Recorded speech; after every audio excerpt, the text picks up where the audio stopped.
నా లైఫ్‌లో వీళ్ళని తప్ప ఎవ్వరిని నమ్మాలనుకోవడం లేదు. ఎందుకిలా అన్నా అంటే, నేను ఫేస్ చేసిన సిట్యుయేషన్స్ నాతో ఇలా మాట్లాడిస్తున్నాయి. ఏంటి ఈ ఏజ్‌లో ఇంతింత పెద్ద పెద్ద మాటలు మాట్లాడుతున్నావు అనుకోవచ్చు. ఈ ఏజ్‌లోనే చాలా అప్ అండ్ డౌన్స్ చూసాను. చాలా సిట్యుయేషన్స్ కూడా ఫేస్ చేశా. అలా అని నాకే అంతా తెలుసని కూడా నేను చెప్పడం లేదు.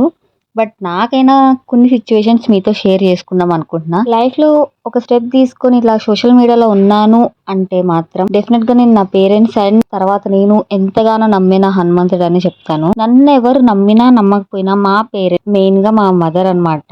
నేను ఇంత చేయగలనా అని నాకే నమ్మకం లేదు. అలాంటిది మా మమ్మీ నమ్మింది నన్ను. చాలా సిట్యుయేషన్స్ ఫేస్ చేశాను. తర్వాతే అర్థమైంది ఎవరితో ఎంత వరకు ఉండాలో, ఎక్కడ దాకా ఉండాలో. మనకంటూ ఒక లిమిట్స్ ఉంటాయి కదా! సో, ఆ లిమిట్స్ అయితే క్రాస్ చేయొద్దు అని చెప్పైతే లైఫ్‌లో చాలా పెద్ద లెసన్ నేర్చుకున్నా అన్నమాట. ఫ్రెండ్స్ ఉండరు, రిలేటివ్స్ ఉండరు, ఎవ్వరు ఉండరు. బ్యాక్ సైడ్‌కి తిరిగి చూస్తే మన పేరెంట్స్ తప్ప.